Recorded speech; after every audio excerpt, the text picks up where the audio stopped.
I took a walk outside. I've noticed that, hey, everyone, that people are practicing good social distancing. I've been emphasizing with people, and it seems like, I don't know, at least in my neighborhood, people are in pretty good spirits, given that we're all basically under quarantine. So it is a good bit of advice. I don't know how you spend your free time, if it's going outside or with your pets or playing music, but whatever that is, it's probably a good time to take advantage.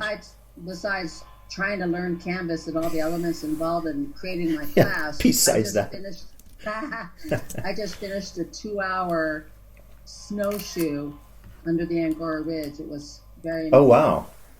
Did you, and I assume you can maintain social distance, right, during a snowshoe? Yeah, there was nobody out there. Oh, good. That's great. Yeah.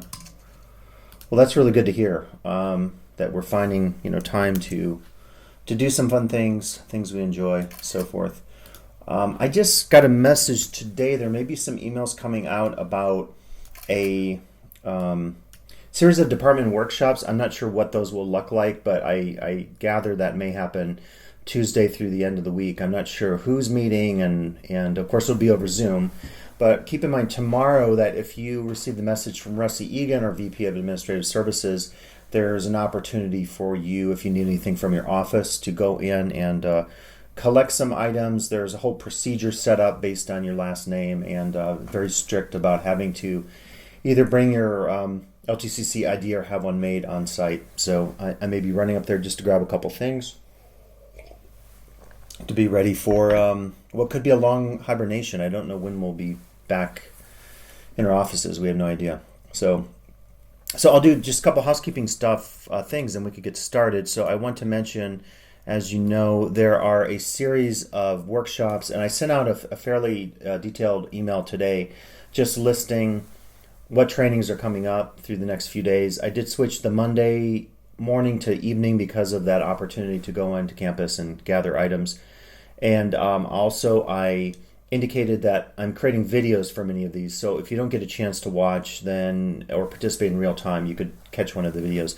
And in most cases that probably will be fine. I think if you have one-on-one concerns, we can address it with the one-on-one, which we're still trying to figure out what that's going to look like.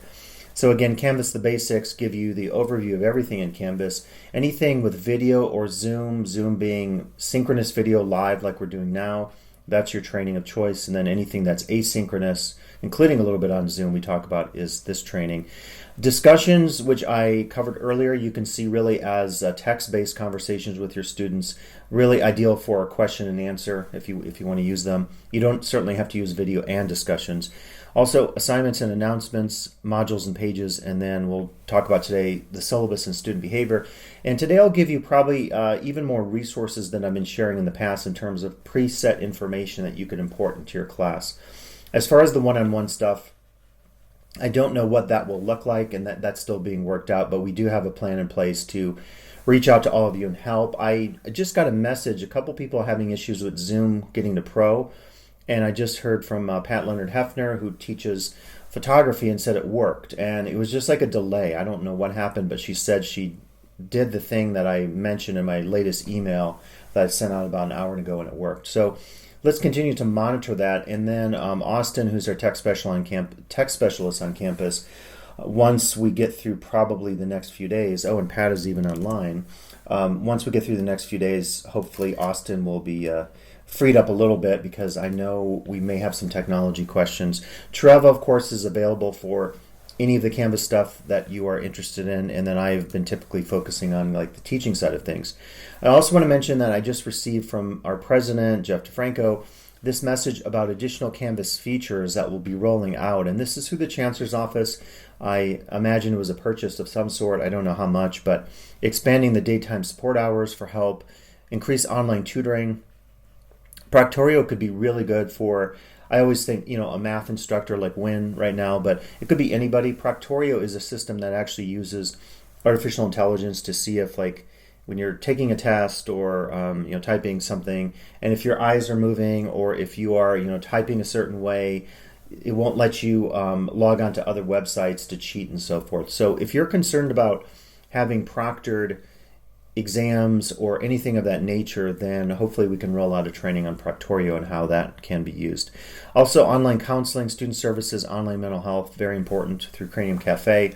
Any of our students doing their counseling with the counseling faculty, that'll happen, of course, through Cranium Cafe.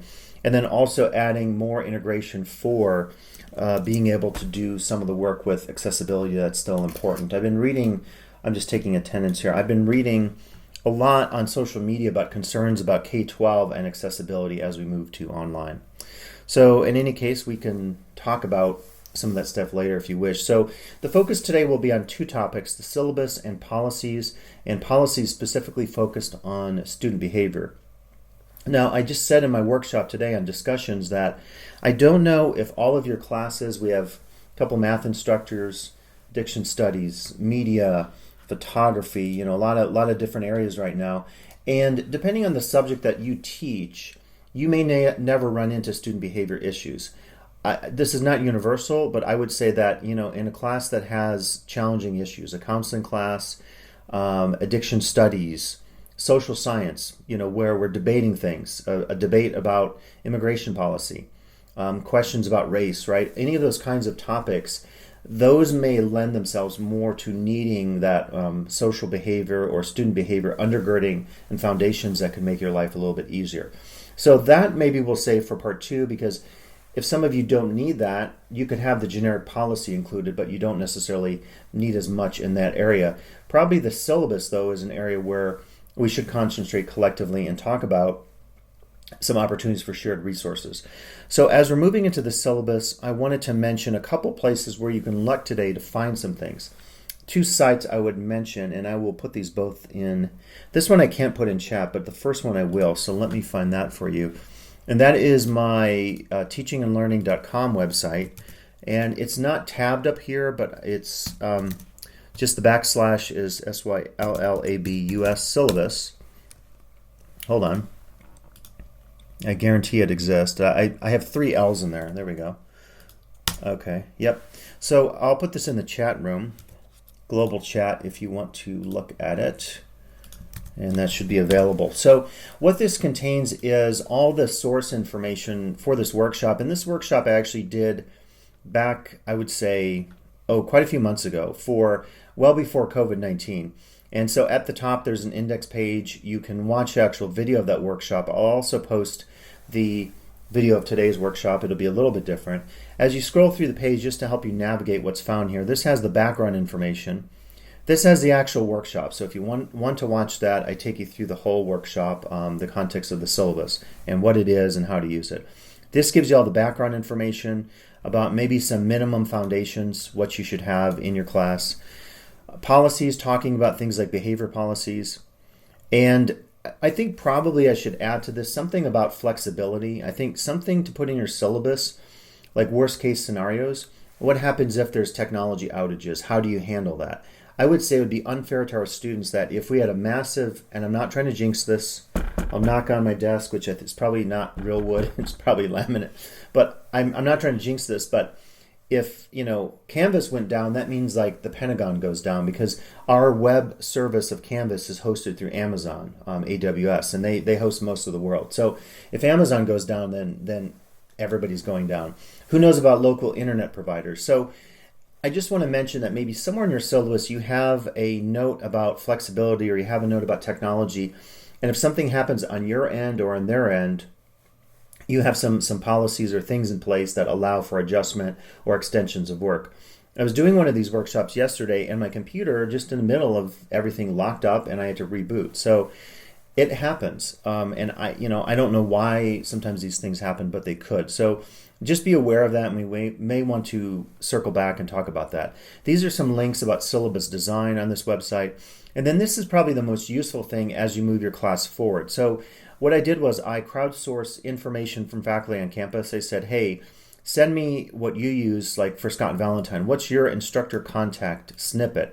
The idea behind this then is you can just hover over the text. On your keyboard, you hit Command or Option or Apple C. It's always the C is what is the copy. And then you can just open a blank document or your syllabus document and then hit the same Command key and then the V, and then it pastes it in. So the idea behind this was to actually then allow you to use any of these snippets to include in your class. If there's 4 X's, it just means you replace that with your name. So if you want as your class welcome and you like how it sounds, you could put that in there. And I could say, welcome to Anthropology 102 or whatever, right? So it's very easy to adapt. You can change words in here if you don't like what it says or if it doesn't relate to your class. These are organized by topical areas. So the first section would be introductions. Lifestyle would be next if you want to do personal pronouns. Mental health and wellness. It could be for any class, certainly. Food and housing insecurity, basic needs, Title IX. Then down here would be LTCC resources, DRC accommodations, tutoring. Some of this may change just based on the state of DE education we're in now, so we probably want to make sure just that anything we're listing is still available. If it's an on-campus LTCC physical thing like the food pantry or counseling in the college, that's not happening. Essentially, we are closing after tomorrow. People are coming and grabbing their stuff, and who knows how long we'll be closed, except for maybe essential personnel like maintenance. So don't include anything in your syllabus, obviously, that refers to a physical location. Anything that's online, like online tutoring, of course. Some of these you'll notice, like for classroom behavior, you could refer to LTCC policies. I'll show you how to download those modules that I have set up for you in your class. You could do something very generic like this and say, all students who enroll in this class should abide by the rules in terms of acceptable behavior. You then fill in what your 2, 3, 4 rules are, and then at the end it says you abide by the college's conduct standards, which is Board Policy 5500. And that way you have some level of official weight behind what you're listing in your class as a policy.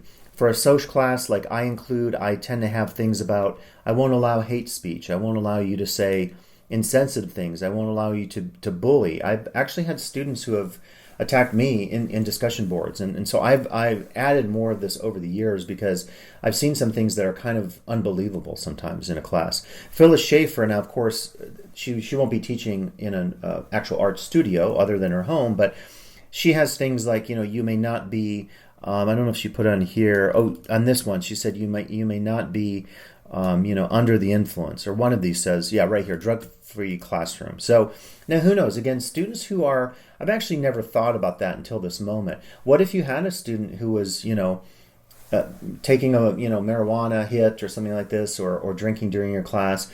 I mean, I doubt that's going to happen, but you might want to think about options. If you see anything, like you're doing a video synchronous thing like right now, I could immediately go on and mute someone, including turn off their video, and then the student could turn the video back on. But just think about that. If there are any inappropriate situations, I think we want to be flexible. But in some cases, if a student was, in their house or somewhere and there were a lot of other people around, there was noise and distraction, it would certainly be within your right to say, hey, do you have a more private space? Close your door just so it's a little less distracting. We want to be flexible, but at the same time, we can't have a disruptive class. A disruptive class in terms of sounds and distractions. All the electronic device stuff, this was included really for face-to-face classes, so it's irrelevant right now. But again, under technology, and I could add a policy or two, you may want to talk about this particular issue. So this is a generic one we've used in the past. I don't know if we want to include this now or if we want to adapt it, because in the past it said, your lack of access to a computer, Wi-Fi outages, etc. will not be considered acceptable excuses. I myself would probably be willing to allow flexibility, because if something goes out, I've even heard some concerns about LTCC's or the Lake Tahoe, South Lake Tahoe region's internet connection, the hookup, and whether or not it's going to be able to handle some of the traffic. I really think we could craft a policy together, and maybe we could do that today, and just have some tips that we can include in our syllabus about what happens if there's a technology outage and so forth.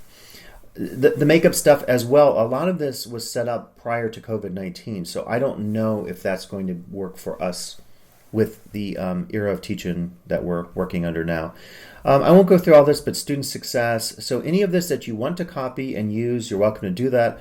At the bottom of this page, there are a series of PDFs of our policies, and I'll show you actually the Canvas versions of that, even easier. Sample syllabi from geology.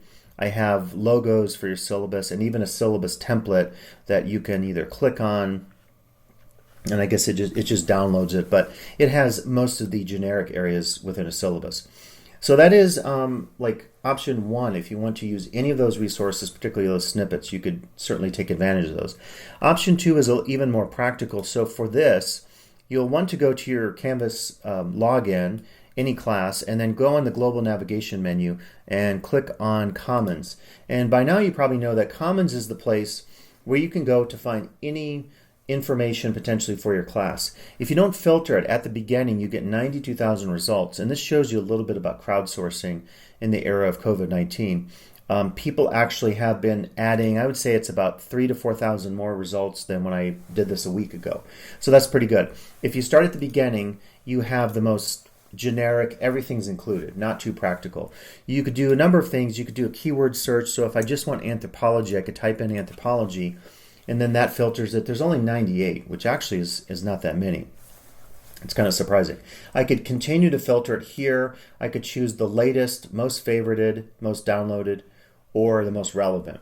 I can also filter the results, and you'll notice that every icon has a color and a icon code. A module is always green, a course is always blue, a page is always brown. What you could do then is continue to filter here. I don't think you have to choose, these options shared with below, but maybe undergrad is a good place to start, or even graduate, you never know. And once you do that, then you'll see the results continue to narrow. So in the case of my anthropology search, it didn't affect the results because anthropology is rarely taught in the K-12 system. I've seen I've met in my life like one or two high school teachers of anthro, so it doesn't happen a lot. But once you filter that, you could continue then to find information that you like. You could just click on courses, just click on discussions or videos, and then you see the results that pop up. But what I would recommend you do is you start at the beginning, and if you just type in my name, you can get the content I created recently and shared to Commons. So just type my full name, and you will see then 3 resources. So resource 1 would be logos you can use for your classes. You don't need logos, but if you want them, they're available. You could cut and paste from here, download them from here, or import it into your class, and then it will come up as, I believe, a module content. If you go to the class schedule, this is just a weekly class schedule. It's not very involved. It's just weeks 1 through 11. You can import that into your class, and then again, it imports always into the area that it is. So if it's a module, it imports it into your class modules. If it's a quiz, it goes in the quiz tab. You can then go in and tweak, adapt, and revise anything that you want in doing one of these common searches. And by all means, when you work with Canvas Commons, search for things in your discipline. It could be a very specific thing. If you're teaching quadratic equation, type in quadratic equation, very specific. Or if you're teaching more globally, all math, okay, I'll type math in and see what comes up. The resource I think you may use after today is my syllabus resource. So if you click on that, it's a module. And it is not super involved, but it might get you started. So I have a sample syllabus, and what you can do then, and you could actually go to this, and you could right now, as I've been saying, cut and paste, and then go to a Word document and paste it, and it's the same thing. You don't even have to import this because you can just view, cut and paste the content into a web page or into a Word page if that's your way of creating a syllabus, and then you can import that Word document into Canvas as your syllabus. If you click on Import Download, it will then just import it as a module. You could then have this page available, and then all you need to do is go in and change stuff, change in the name of the instructor, the class, and the title. I guess I did write this. I've been so slammed with content, I didn't realize that. So I should add this to my snippets. But I wrote on here, because COVID-19 is a pandemic and we're being taught in a distance education format, all of us will be impacted. With this in mind, we are all approaching our classes through a perspective of flexibility. What this means for this class is blank. Fill in the blank. Again, it could be up to you. You could write in that blank, I will allow makeups under these conditions. Or if there's a system-wide technology outage, we will pick up work in the next week or the next day. Just think about how you want to manage that, because again, a year ago, I wouldn't have thought of this needs to be something we should think about. But since the pandemic, everything has ultimately shut down, every service except for electronic services and some of the delivery services. So, it's important, I think, to keep this in mind and maybe come up with your own policy, whatever that is. Now, what you could do next for the course description, there are a couple places to get this. If you don't have access to the course description, you could go to, I'm trying to think the best way to get this under, anyone know offhand where we can get student learning outcomes or course? You could get it through the catalog, right, or the class schedule. So actually that would probably be the quickest way. If you go to ltcc.edu and you click on academics, you will come across both the schedule of classes and then the catalog. So both of those would have course descriptors. And so I think actually maybe, I might take that back. I think now we're moving towards limiting what's in here. Let me see if it even has descriptors. I don't think it does. We're trying to reduce, like the size of our printed schedule. So this is the course schedule. And yeah, indeed it has, the meeting time. So if you really wanted that, you could go to the catalog located on that same academics topic, and you could click on that, and then you would just find the quickest way is to do Command or Option F, and then I could search for anthropology if I'm looking for those courses, and it should take me to, there are 87 results, but I really want to get to the course descriptors, and I might have to click through the degrees first. It's towards the end, and so it actually takes a while. There's the transfer degree, but eventually we will get there. And of course, and if you want to get there quickly, you can just kind of scroll to the end, and then as you get to the end, you have all our course descriptors. So if you need any of those, you could just go in there, cut and paste, and then take that into, your sample syllabus, wherever it is for your course description, and then it should be available. Keep in mind, there's sometimes some formatting issues. I've discovered if I'm working in Word and I just select all, copy that, and then copy that into a page. I could show you that right now.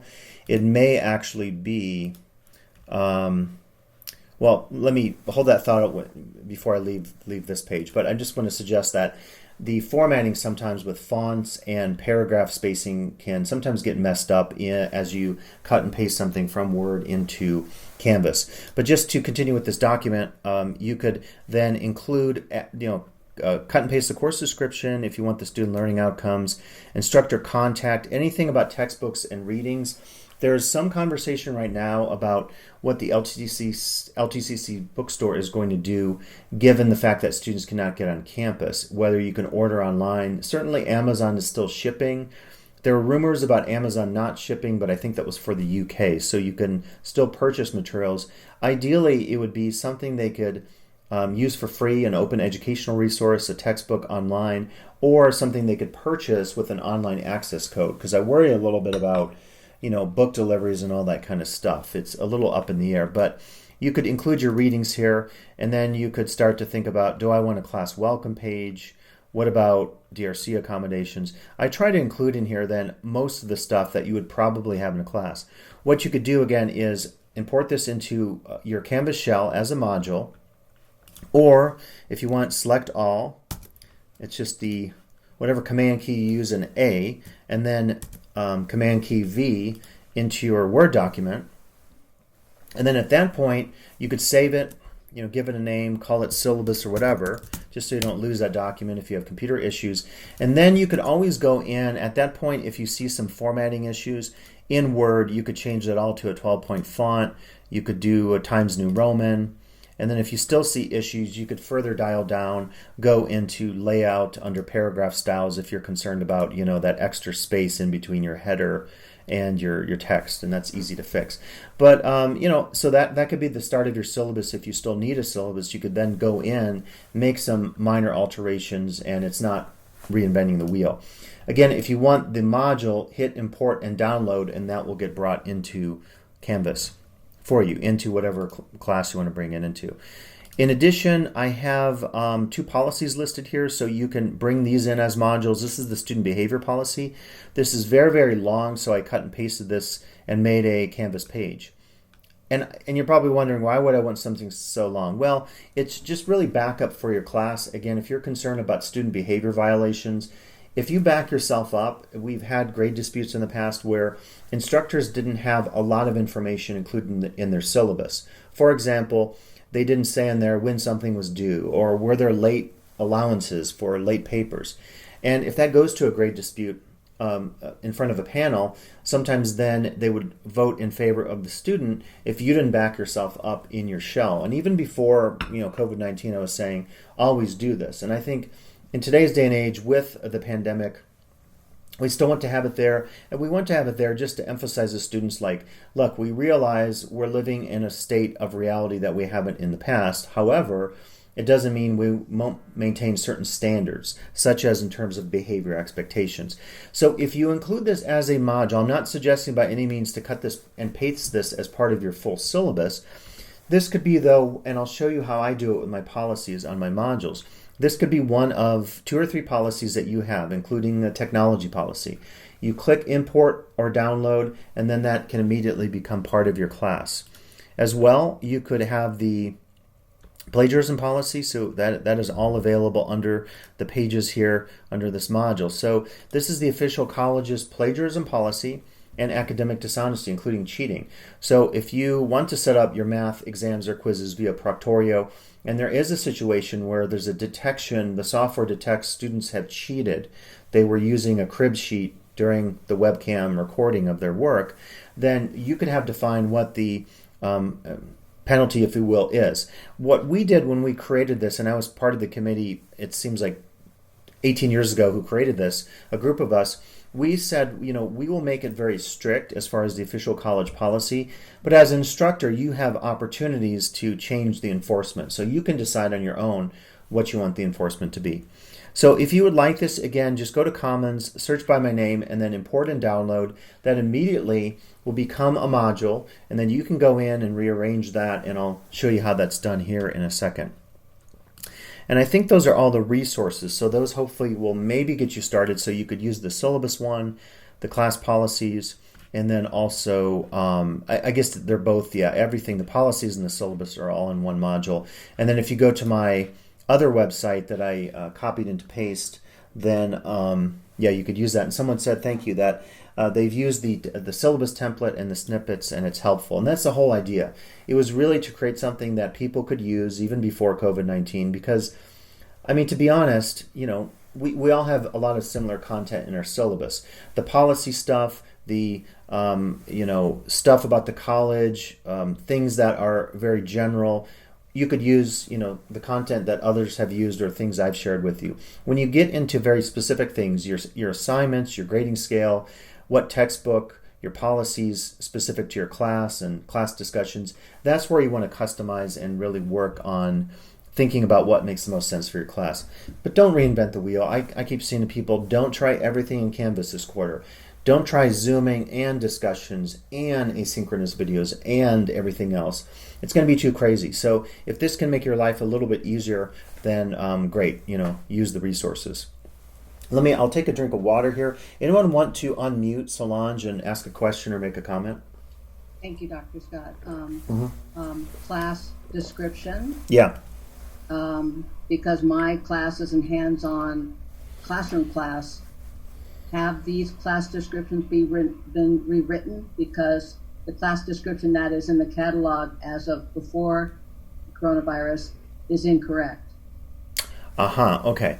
So in that case, let me see here. Let's try something on the fly. I don't know how many. Go ahead. My class is a DMA. Yeah. Film production. I'm the only class in that department. Let me look. So there's something that quite a few of the full-time faculty and department chairs have access to. You may not have access. It's called Illumin. Crossing my fingers it's still working here. But I may be able to go in and see.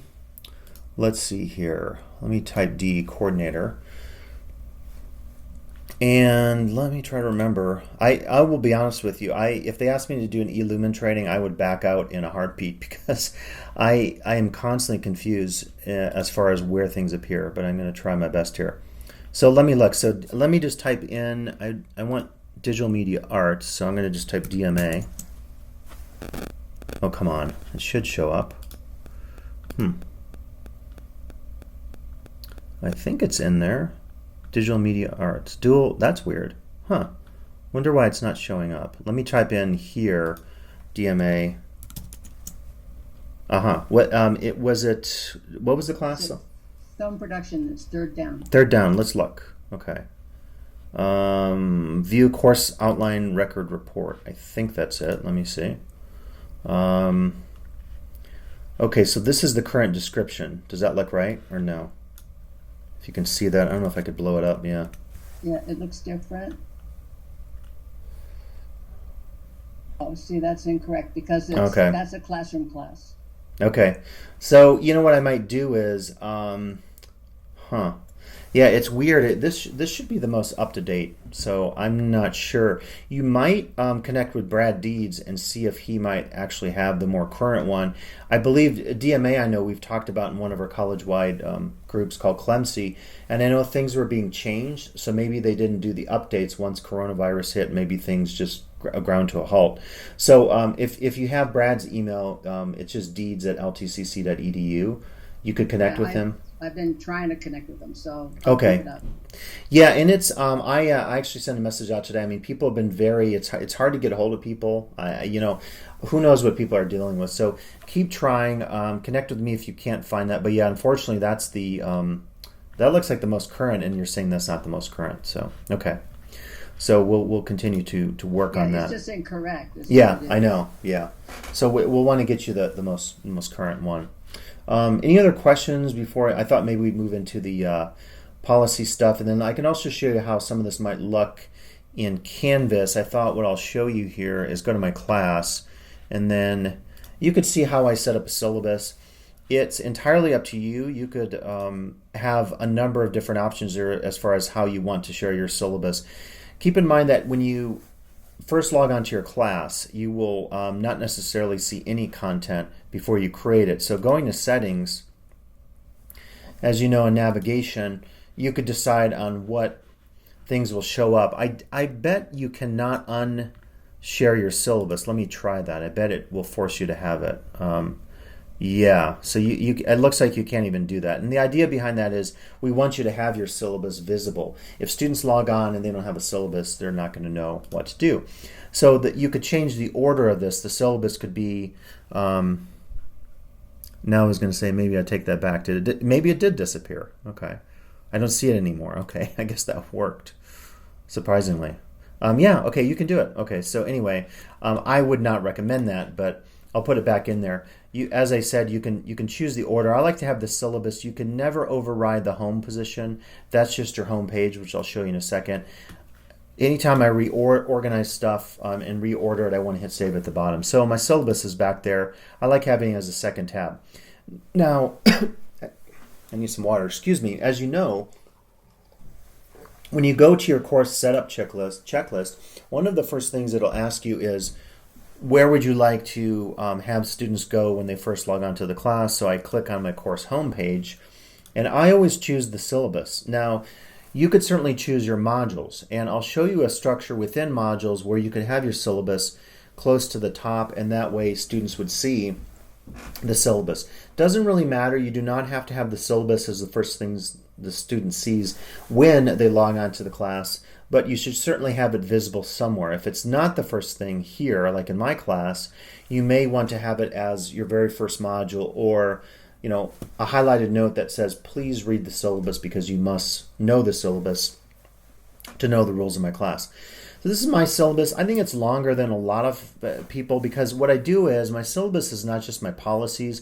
I include things like readings and getting started videos. So all of these videos here are related to behavior issues in a class, like please watch my video about sensitive topics and conversations. Here are my policies. The truth is students sometimes don't watch some of the videos, and so you just have to keep that in mind. It doesn't mean because you include content anywhere in your Canvas class that students will necessarily read or watch the content. People have said I have too much content in my class. I don't know. A lot of the stuff though is very general information, DRC accommodations and so forth, and many of the things you see in the modules that I have as samples in Canvas Commons. Now, I do recommend when you go in, define what students' grades will be like. What are they made up of? So are there 700 points in the class, like in a class like mine? Are you doing 5 assignments with letter grades and you'll average the letter grades? At some place, talk about the grading. If you're using a 90, 80, 70 scale, it's very handy to list that. If you're basing it on points, if you're basing it on letter grades or percentages, tell your students exactly how the grades determined in the class. And then at that point, you will want to put in there all the grade distribution. So for example, for my class, they do all these discussion posts, and that's 340 points. They do exam 1 and exam 2, 180 points apiece. So it's, I think, very important to just let students know how they get a grade in your class. Again, if there's a grade dispute, then we would want to make sure that you've put everything in there clearly, because in cases of grade disputes, ambiguity generally then will lead to a decision in favor of the student. And of course, there are cases where the grade could actually be overturned. It could be an assignment grade or even a course grade. It's pretty rare, and it would only happen if you had gaps in your syllabus. So even if you think it's overkill and you're like, the students won't read it and it's going to be too much information, put the information in there. It doesn't hurt. Canvas has infinite storage space for all practical reasons. So include it if you can. Extra credit. Are you giving extra credit? Now, what I do at the end of my syllabus is I have all my readings for the week. It's very lengthy, okay, because I have a lot of options for them to read in a given week. At the bottom of every syllabus, Canvas will pre-populate all of your graded assignments as a course summary, and I actually like this. This is available, of course, under modules. If it's on a discussion, it's in your discussion tab on the left. It's also under assignments if it's an exam or a quiz. But this is very nice because then the students can get a summary of everything that's due and when it's due in the class. They can click on that, and then it takes them to that respective area. You'll notice here I keep all my assignments due on a Saturday, and this is a little different because it's a final exam with finals week, and I know we move finals week up 1 week for face-to-face. But I keep everything at 5 p.m., and that way, as students take more and more classes with me, they just get used to my 5 p.m. rule. I don't do 11:59 p.m. like some of my colleagues. That always confuses me because it gets in the whole, the minute it turns to midnight, like tonight, it's not Sunday, it's Monday. And I think I still find 11:59 to be confusing, but p.m. But you can do whatever you want. You can have the due date that you want, whatever makes sense for you. There isn't a rule about when things have to be due. You certainly want to keep some level of consistency. If you're creating stuff and working week by week, you would not want, hey, students, you could turn in all your work at the end or something. That's going to be a mess. You're not going to have opportunities to assess and give them feedback and help them with problems in their work and their approaches to their work, their study skills, whatever. So you do want to have assessments early on. I have an initial assessment, an introduction, it's a graded discussion, and then it's just they give their bios, and then I do my first week discussion. And then that way, if they don't do so well, they're only down 20, 30 points out of 700 points. I can have an intervention, help them out, and then by week 2, they can get on track. You never want to wait until just week 5 to have your first assessment, because then if the student bombs it, and that is worth a couple hundred points, they're going to have a really hard time passing the class. So we try to say space out assessments and work in the class that is graded. It's just a good practice to follow. So that's the syllabus. Again, you can decide where you want your syllabus to appear. Now, if you look at my module structure, this actually overlaps a little bit with our module workshop, which is fine. What I'm suggesting to you is the module, again, is the place where students should go to navigate your course. I've said time and again, you never want your pages visible on your navigation menu for a class. And any of these that have a little eyeball that's crossed out means it's disabled and it's not visible to students. The reason we don't want pages to show is if pages are showing, there's no rhyme or reason to how to navigate this. I mean, you could click on exam 1 and think that the exam is due when it's not due until week 5. So because this doesn't have any order to it, use the pages as your building blocks of all your content. If you want your policies to be on one page, create a new page and call it policies. Save that page, publish it, and then when you go to your modules, you can easily pull that in and organize the order through which students will navigate your content.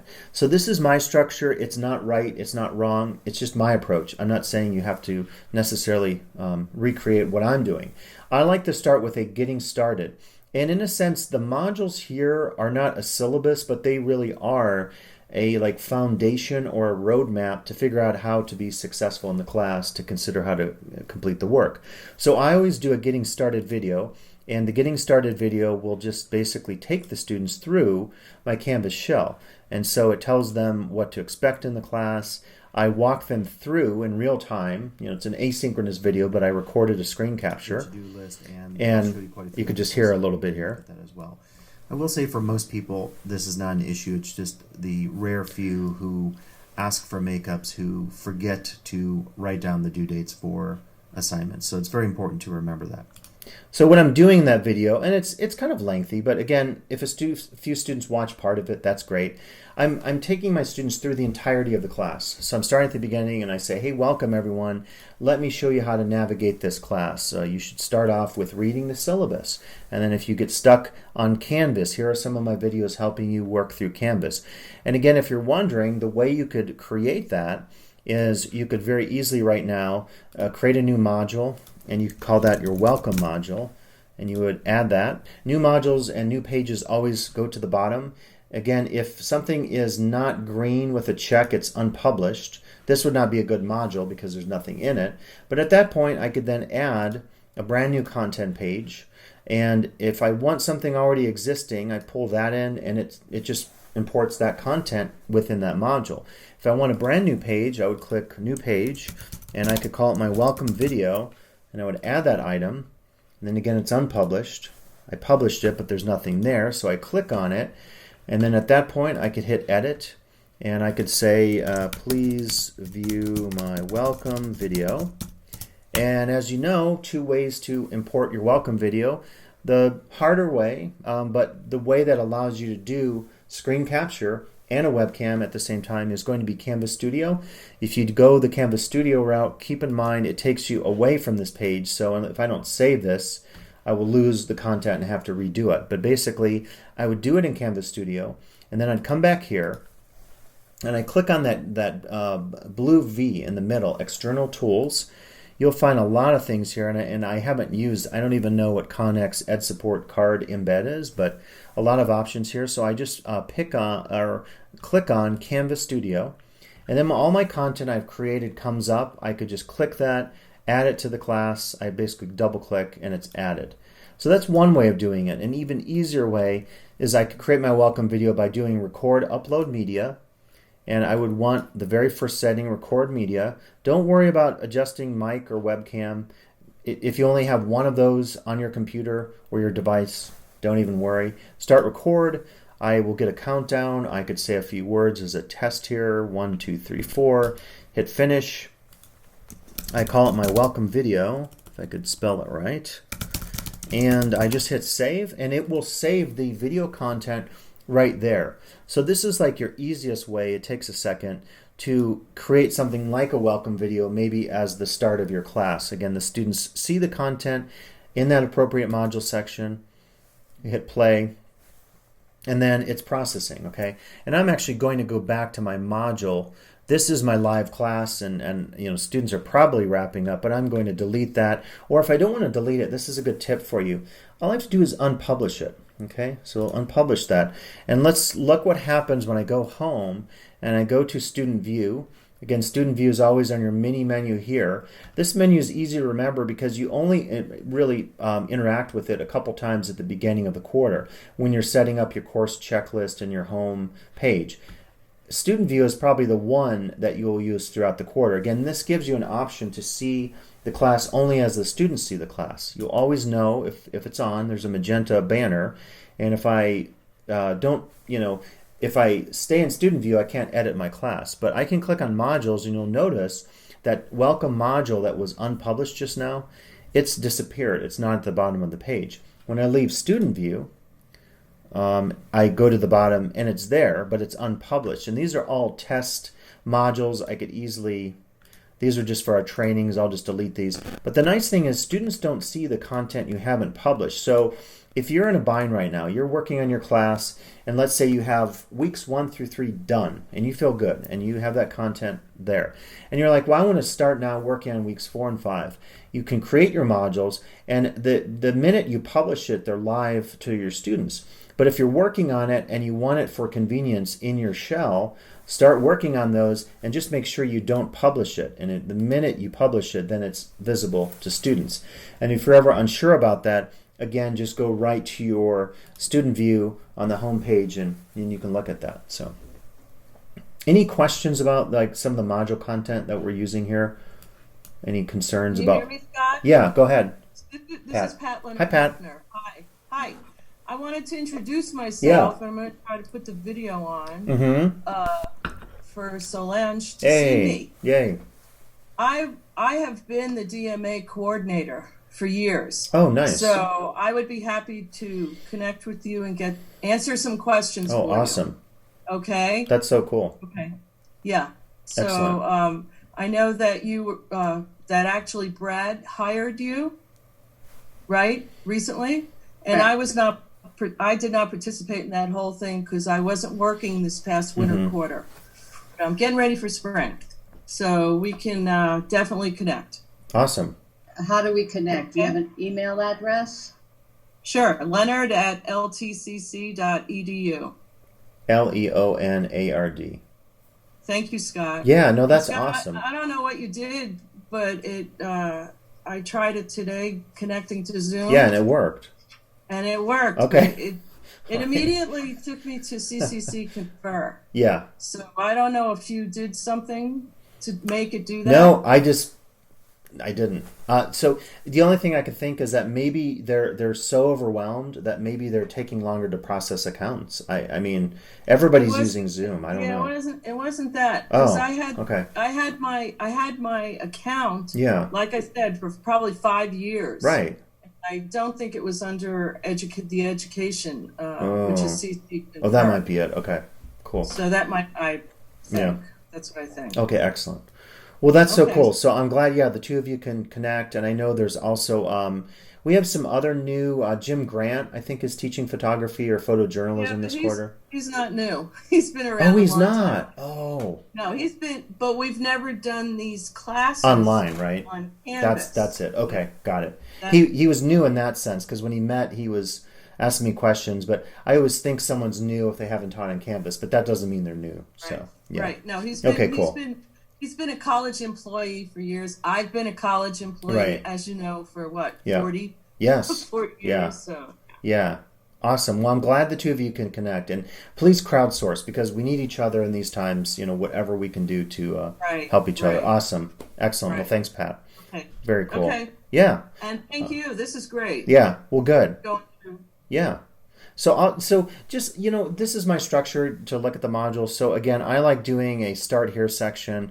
I also have some tips on Canvas, which you don't have to get into that. I mean, I recorded these years ago and include them. The honest truth is if you go to, and I had this somewhere, I'm trying to think, I think if I just type Canvas guide, I can find this for you. Yeah, here we go. It's the first hit on a, it's a little different. Okay, well actually if I start at the beginning, all guides.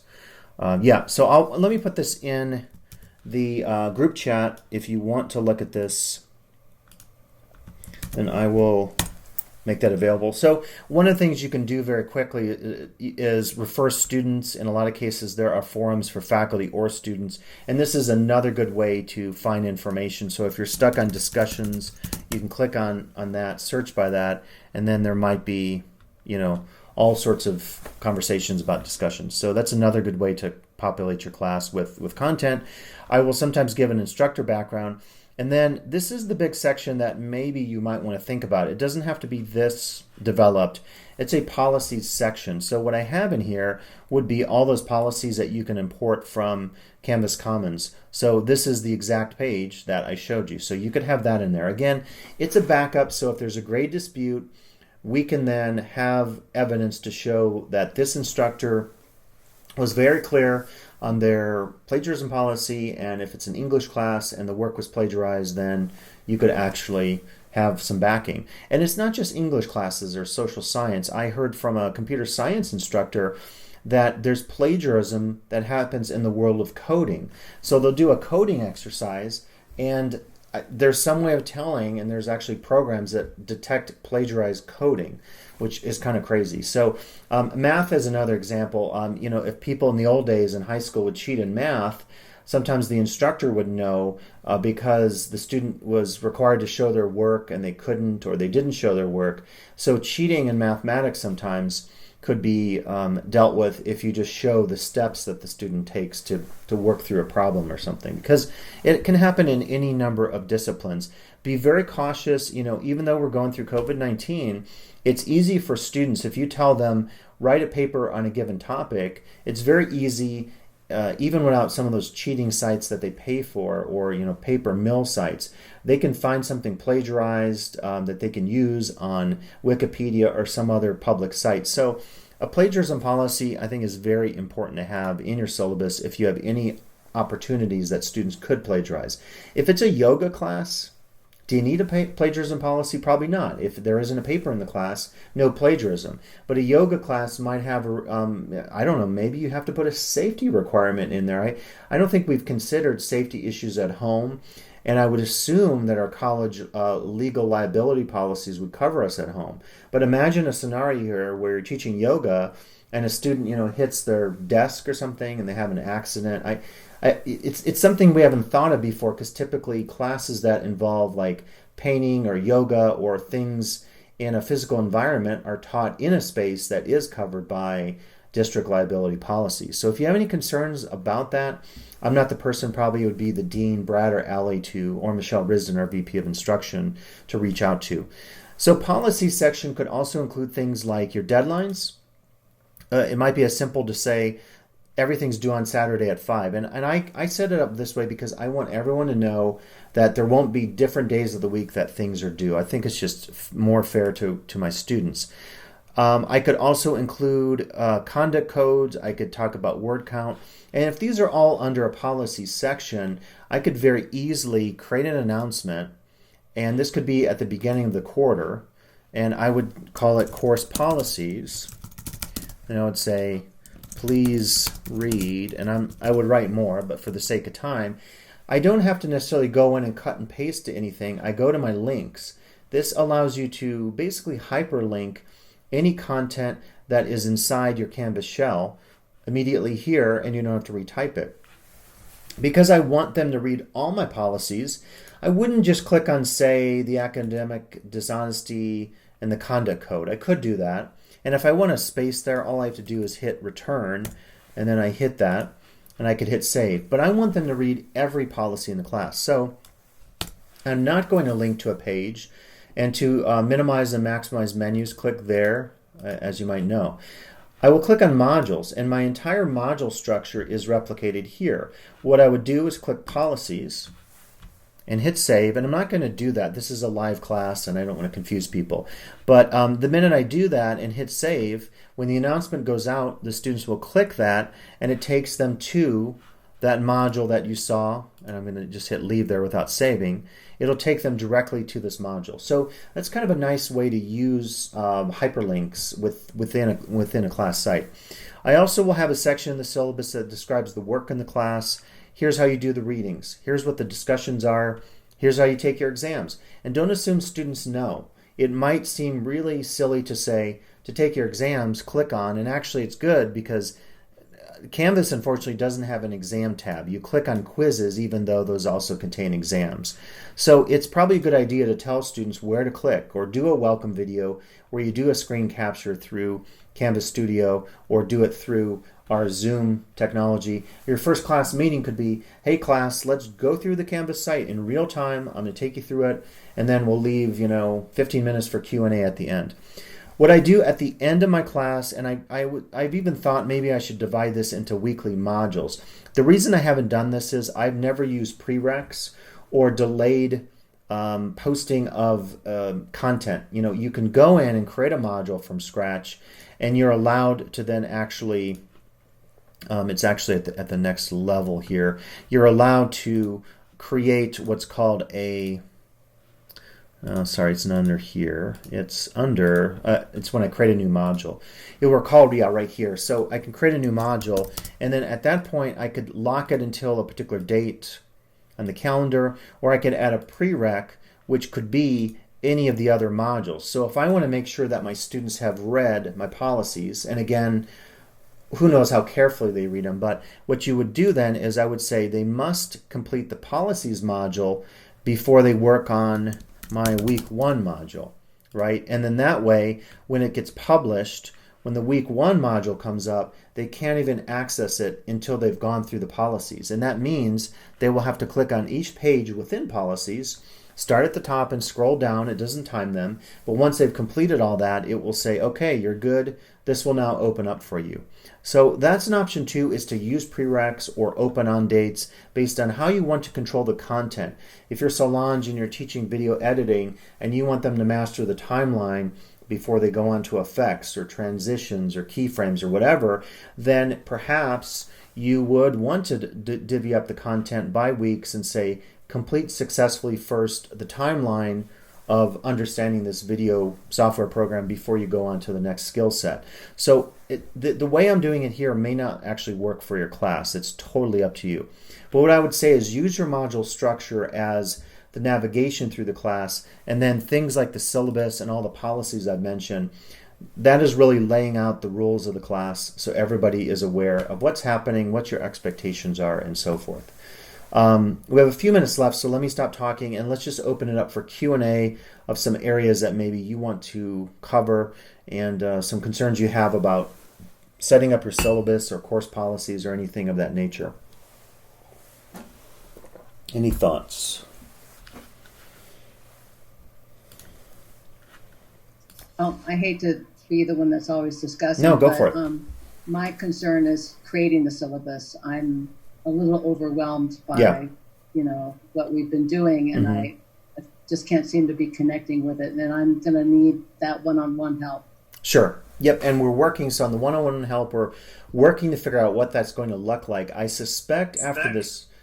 Me too. Yeah.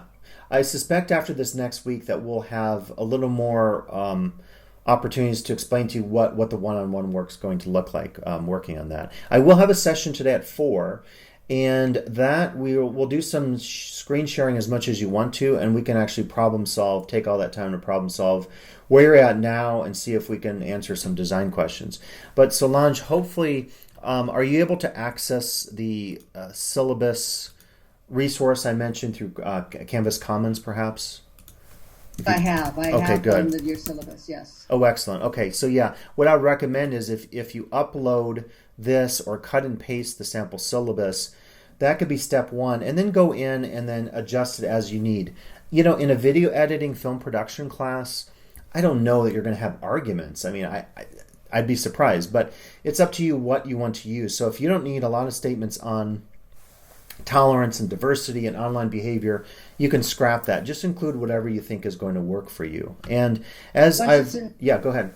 Once it's in Word, how do you get it into your module? Oh, it's very easy. So I could do that in a couple. That's actually good. Let's problem solve that. That's a good thing to look at. So I would say there would be 2 ways to do it. It's up to you. One way is a simple cut and paste. So what I could do is I would create a brand new page. I have to hit view all pages. So I create a new page, and what I would do is I could call it, and I may already have, I think I already have a syllabus page, so I'll call it syllabus new. Okay, so I create a new page, and then I go to whatever I have in Word that I've saved as a document. I will hit my command or option, whatever key, and then A, and then I hit my command option, whatever key, and C. Or I could always go to any menu on my software, and under Edit, I will always find copy and paste, and you can see it's the same, C and V. So I could do it there too and hit copy. I then go back to my Canvas site, and under my page, I can probably on Chrome do the same thing. I could hit paste. So all software generally has a copy and paste. I could either hit that key, the V, or hit paste, and then it is populated into the class page. Now, a few warnings is if you have hyperlinks that came through and you don't want the hyperlinks like this one, you'll remember the technique is to hover over that text and then go to unlink here. And you sometimes will get a straggler, like you could get a link that pops up just there, and if you see any blue, that indicates the link is still there. If you don't want that, you could hit undo, which is Z, the Z key. And so once you have that, you may not love the spacing, some of the paragraph style spacing. You could always select all your text and adjust it to a different style.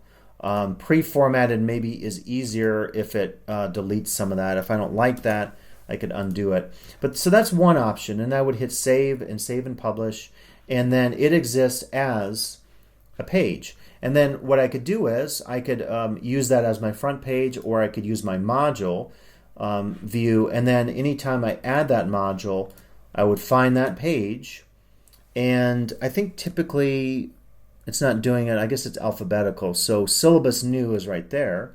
I would add that item, and once I publish it, it is live. And so that is like option 1 to do it. Option 2, I think is harder, but it would be to do it as a file. So you would start, if you click on the syllabus tab at any point, you actually then will get the same view. So it saves it almost as a global page. So you don't necessarily have to save it initially as a page. This is that same cut and paste technique. If I want to just use a file, what I would do is I would take my Word document, I could save it. There's an option in Word to save as a PDF. I could do that, and I would call it syllabus on my desktop of my computer. It's now saved as a PDF. And then what I would do is I would go back to my syllabus page, and I could upload that as a file, and you'll find it at the bottom, upload a new file. I choose the file, and on my desktop I called it syllabus, so I find syllabus, it's a little PDF. I hit open, and then Canvas will take a second, it will upload that file, and it should typically right now populate it right there. It hasn't yet. Let's see. You know what? I didn't hit upload. Okay, that's a common mistake. I didn't hit upload. So let's hit upload, and then it will put it, and there it is. So then it's there. I hit update syllabus, and I wouldn't necessarily have all this text there. And then what happens is the student can click on that, and it will either download it there, or this little icon here indicates to the viewer that it will allow you to look at a PDF as an actual page without going to your downloads folder on your computer and looking at it. So I click on that, and then it'll show me in a nice, I think it's a good viewer here, it shows me that sample syllabus. And obviously this is not a good syllabus. It has all those, things that you have to adjust. So those are the two options. Again, do whatever is easier. If it's easier creating it as a cut and paste from your Word doc right into the syllabus tab and edit, do it that way. If you want to just do a PDF, do it that way. I talked to a few people who have handouts or files. One of our other Jim, our photography teacher, was saying he wanted to upload that. I said, that's great. You have that stuff available on your computer. Don't reinvent the wheel. Upload those files, put them in a module, and then just tell your students, hey, when you get to this part about some technique of photojournalism, click on my worksheet and we'll work through that document. So Canvas is really user-friendly and a pretty open system where you can do whatever you want to do. You just have to decide what content to put in and how you want your students to interact with that content. And really a syllabus I see as a boilerplate document telling students, here's how to interact with my class, here's what you need to do. So you have to fill in the content, the assignments, the policies, but there's nothing that I've discovered in Canvas that you can't do. I mean, I haven't seen it yet. Don't try to do everything. Keep it manageable, but by all means, put enough in there that will protect yourself in terms of grade disputes, and will also deal with any situations nipping in the bud if there's a fight in a class or something like that. If it doesn't apply to you, if you're teaching math and math is never an argumentative subject, you don't have to worry about that kind of dynamic. So. Anything else? And then we'll close here a little bit. Betsy, go ahead. I think you might be muted, Betsy. Let me see. No? Huh. I'm not hearing your audio. Yeah. Solange, can you hear me? Oh wait. I can hear. Oh, now I can hear. Yeah. I have a face-to-face. Oh, you just here. Okay. No, you just muted yourself again. You did something. Yeah. Can you unmute? Yeah. Okay. Good. You're good. I have a face-to-face syllabus I just completed. Yep. For online that I'd be happy to share with you. That you can just change if you would like. Yeah, I would love that. So I just need your email. In fact, Scott looked at it and approved it. It was really good. Well, and again, I'm not the. I said it looks great, so yeah. And this class has never been taught online before, so I doctored it up. Give me your email. And my email, and this is for you as well, Pat Leonard. S Schwalbe, SCHWALB as in boy, E. S Schwalbe at mail.ltcc.edu. Okay, I'll email Great. it to you, That's and then excellent. just change what you want. For your class, okay? Thank you. Very grateful to you. That's Because great. I'm going to do Zoom and Canvas. I've never done it before, so we're in the same boat. Oh, good. Okay. Excellent. SCHWALBE. Yeah, we're all in the same boat, really. And then not even to mention everything This else is with the all new to quarantine. all of us. Yeah, I know. Yeah, it's very new, and boy, did things happen fast. The good news is this: In days, not in even days. a week or I know. It's in days. It's changing. The good news is if we have to do this in summer or fall, again, I've been saying, I'm being conservative, saying we might be in quarantine for 12 months or 18 months. Some of the projections. Oh my God. It could happen. But if we are, the good news, it's terrible, but the good news from a teaching standpoint is it's going to be so much easier when we do this in summer or fall. You know what I mean? Like the minute that we put our stuff online, we're going to have some errors and mistakes, but then we're going to work through it. Our students are going to get better at it, and we're going to get better at it. I was very early on when this happened. I was messaging. I was like, do not use the messaging that. Of course it's going to be hard, but let's not be fatalistic going into it. We're going to make mistakes, but we're also going to get better at it, and that's true with any new skill you learn. So whether it's skiing Scott, or whatever. You are amazing. Thank you. Oh, I'm just doing my job. Thank you, though. So I love this. Yes. I don't love the quarantine, but I love Zoom. I just think there's a lot of stuff. We did some faculty interviews over Thursday and Friday, and seeing people's facial expressions and forcing people to be attentive. There are actually some things I like better about doing these kind of Zoom workshops, strangely enough. Even our Board of Trustees meeting, we did a Pledge of Allegiance. We had a clip art flag on the screen. We stood up and did the Pledge of Allegiance. So I don't know. We're adapting quickly, and I think we're doing a great job. So, yeah. Can I say one more thing? Yes. Solange, I would recommend that you try to stick to what the catalog is stating as the course. There are going to be changes with this. We know that. There are going to be changes everywhere, but I would just do your best, Yeah. Well, I'll have to talk to you about that offline. Yeah. Okay. Yeah, I think she's saying there for any of these classes, there's the content you should cover, so film production, but how you deliver that, the software you use, Right. the types of film projects, just like a photography class, right? Like you have a lot of freedom in terms of how to assign stuff to your students and what projects to work with and so forth. Yeah. Exactly. We're adapting. Yeah, we're all. adapting. That's Yeah. Okay, I'll have to. email you. I will email you. Great. Okay. And you could Okay. interview at any point if you want to do one of these workshops but with a friend or a colleague. It's so easy.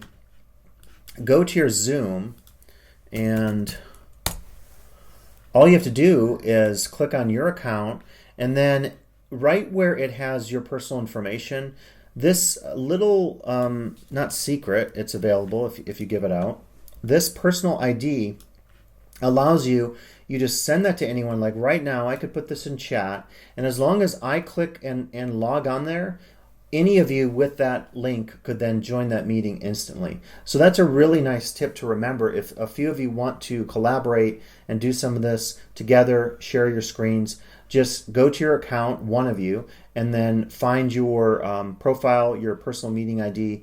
As long as the host, which in this case would be me, logs on, the rest of you with that link, we could all have one of these in an impromptu sense. And that's handy for student conversations if you want to do office hours or tutorials or workshops. So by all means, use Zoom. That's why it's available. It's a great tool, and it's super easy to use as we're using it here more often. So I think we'll log off, and then if any of you are interested, 4 o'clock today, check your invites. I can actually put that, let me just, it's called, I have my Canvas shell, now what? So let me just copy that invite. I'll put in global chat. There's an email invite as well today, but if you want to join, just click on that at 4 o'clock today, and we can work through your shells. The format of the 4 o'clock will be, I believe you'll all be able to share whatever you want to share on your screen. So if you want to do that, you can share and we can look at it and give some tips and feedback. If you just have generic questions about Canvas, how do I do this, how do I do that, we can use the time for that as well. So we'll spend an hour doing whatever workshopping on Canvas you want to do today. So so good conversation, everyone. Thank you for listening. I will stop the share now and see some of you back at 4 if you would